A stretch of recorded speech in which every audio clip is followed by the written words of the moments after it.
A reduction of 20% in the price of a sugar enable a person to buy 5 kg more for rupees इतना, what is the original price? 4 तरह के सवाल पूछे जाते हैं और वो चारों यहाँ पर क्या हैं। तो क्वेश्चन में कहा गया कीमत में इतना की कमी हो गई। अब जाहिर सी बात है रेट कम होगा तो क्वांटिटी क्या होगी, ज़्यादा। तो अगर हम देखें तो हम यहाँ पर ये बात कहेंगे, सर ये देखो प्राइस है हमारे सामने, 20% का मतलब होता है 1/5, ठीक है। तो यहाँ पर कीमत क्या होगा, 5 से मेरे भाई कितना हो जाएगा, तो 5 में की कमी 4। अगर कीमत में हमारी कमी होती है तो कंजप्शन हमारा क्या हो जाएगा, जस्ट इसका उल्टा, वो यहाँ पर इतना हो जाएगा। तो कंजप्शन पहले इतना करते थे तो अब इतना, कितना बढ़ गया, तो 1 यूनिट। और वो 1 यूनिट का मान मेरे भाई यहाँ पर कितना है, तो वो 1 यूनिट का मान मेरे भाई यहाँ पर क्या हो जाएगा, तो 1 यूनिट का मान 5 केजी मोर हो जाएगा।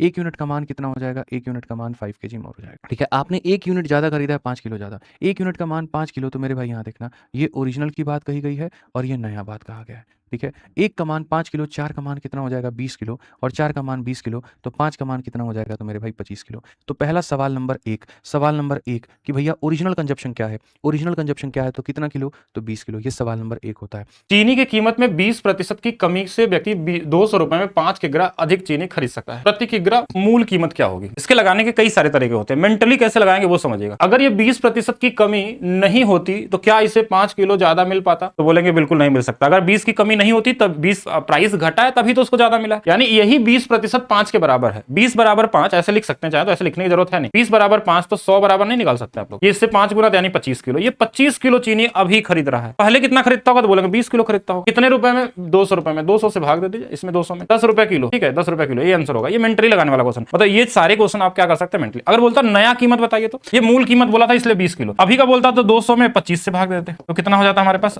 अभी वाला जो कीमत है वो 8 रुपए किलो वाला है, ठीक है, 8 रुपए किलो वाला है। बाकी इसको लगाने के और भी तरीके होते हैं, आप चाहें तो रेशियो से भी लगा सकते हैं, क्योंकि प्राइस जो होता है अगर 5 से 6 हो रहा है तो हमारे पास रेट जो होगा ना वो 6 से 5 हो जाएगा। कमी हुई है ना, तो 5 से अगर ये 4 हो रहा है, 5 से 4 हो रहा है तो ये 4 से क्या हो जाएगा, 5 हो जाएगा। तो ये वृद्धि हो गई हमारे पास कंजप्शन में। 1 यूनिट की वैल्यू 5 किलो है, तो अभी 25 किलो खरीद रहा है और पहले 30 किलो खरीदता था। 200 रुपए में अगर 20 से भाग दे देंगे तो पहले का प्राइस 10 रुपए है, 200 रुपए में अगर 25 से भाग दे देंगे तो अभी का प्राइस 8 रुपए है। लेकिन इतना बनाने की जरूरत नहीं है, आप मेंटली कर सकते हैं कि 20 की वैल्यू 5 किलो, 100 की वैल्यू 5 गुना यानी 5 गुणे 5 25 किलो। अभी 25 किलो खरीद रहा है, पहले वाला 5 किलो ज्यादा अभी खरीद रहा है तो 5 किलो कम खरीदता होगा।